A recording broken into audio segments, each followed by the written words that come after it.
Hey guys, John here from Story Prism. Wanted to show you guys a demo of a project I'm working on. I feel like this showcases the power of Story Prism and kind of shows you, some of the potential and what you can do with it. So the project I'm working on is a documentary series, and the basic idea is that I want to showcase various sites around the world, commonly called like sacred sites. And I want to hear from archaeologists, a native perspective, and then also kind of want to put a metaphysical new age spin on some of it as well and get some kind of more of the spiritual angle too. And I want to try to combine all three of these voices together and to try to deepen our understanding of these sites. And it's a really difficult project because, it requires expertise in not only an archaeological perspective, but also the native myth perspective, and then also the kind of more metaphysical perspective. And so I'm not an expert at any of these really. I know a little bit about all of them. And so the point of the documentary is to go out, interview these experts, and kind of try to piece together the story. Now, in a traditional documentary, what you would do is you have a thesis, and you have an idea of what you want to capture, and then you will kind of go and interview those people, get the story,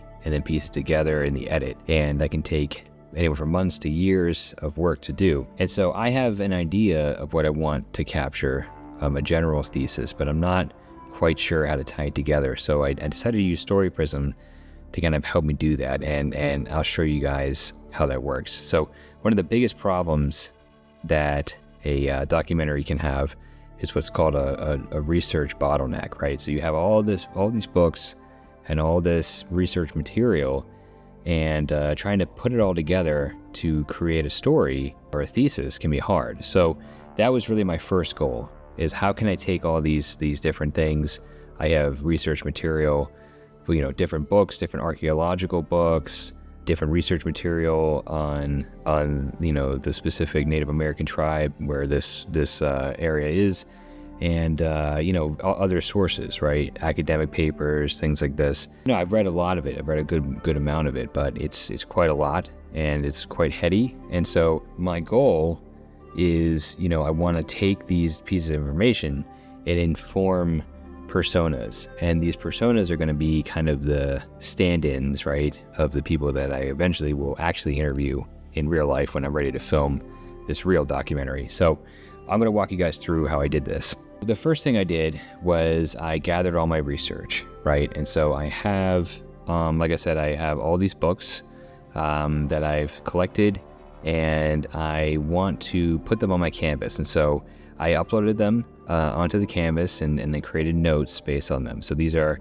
the full text of the books, and I pasted them in to these individual notes, and then I connected them together to a archaeologist. So I created a persona of an expert archaeologist, right? And so I called him Dr. Eris Throne, and I gave him a voice and tone, a philosophy, and I told him to utilize the information. So Dr. Eris Throne is an expert at prehistory and traditions of the O'odham and the Hopi, also the Hohokam tribes, and petroglyphs of the American Southwest, and all sorts of other things that somebody who I would actually interview would be an expert in. I did this, and then I created a Native American expert. Obviously, again, when I'm doing the real documentary, I'll actually reach out to people and actually get a connection.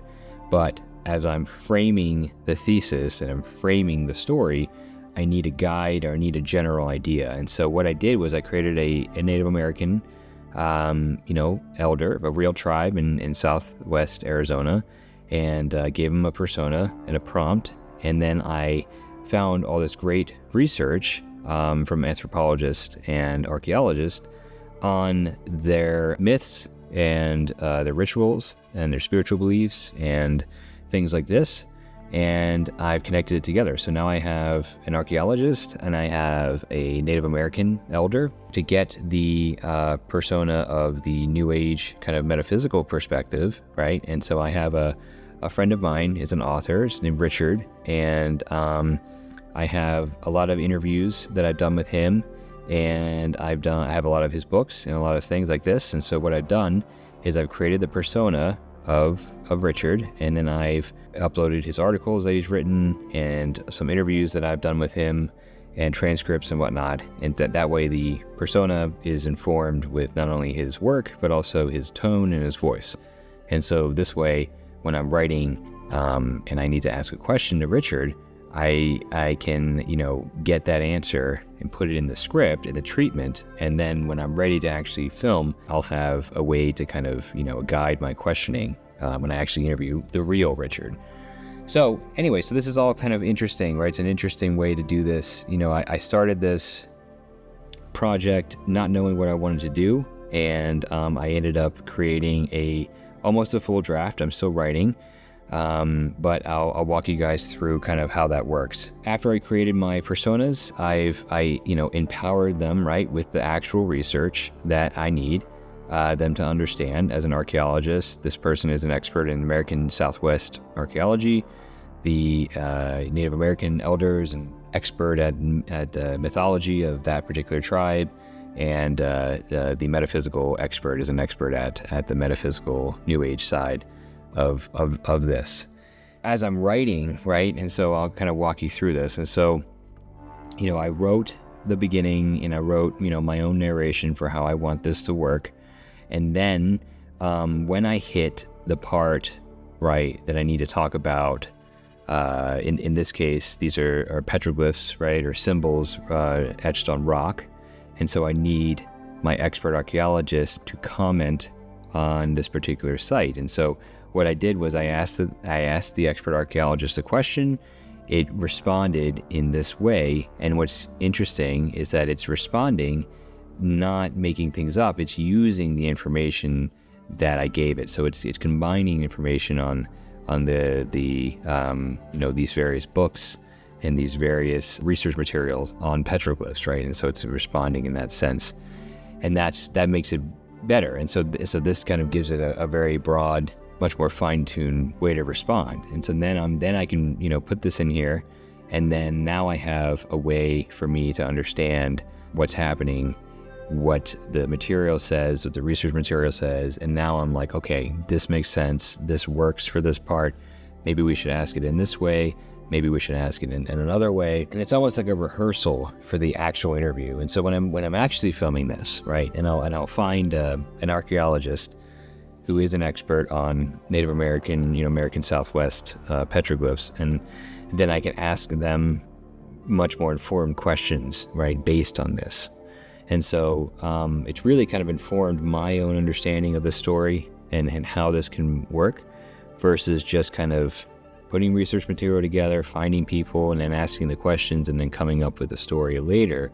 I'm coming up with the story before I even start filming, and now I can kind of ask those pointed questions while still leaving the possibility open for the story to unfold, right? Now, obviously, when I ask the real questions, I'll get different answers in this, and they'll inform the narrative a little bit differently. But because I'm able to kind of work through the story and rehearse, so to speak, and ask these questions to the AI persona of the archaeologist, it helps me understand as a storyteller what story I'm actually telling here, and what's the point of this documentary. And so it's very cool. It's helped me actually really understand the story a lot better.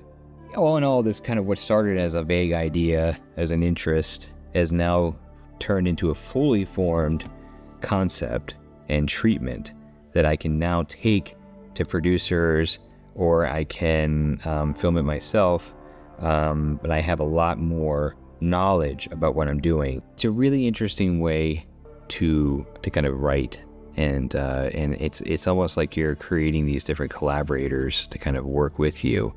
So that's it, guys. This is how I used Story Prism to write my treatment for my documentary. Hope you guys found this useful. If you guys want to see more tutorials like this, go ahead and like and subscribe, and we'll talk to you guys later. Thanks. Bye.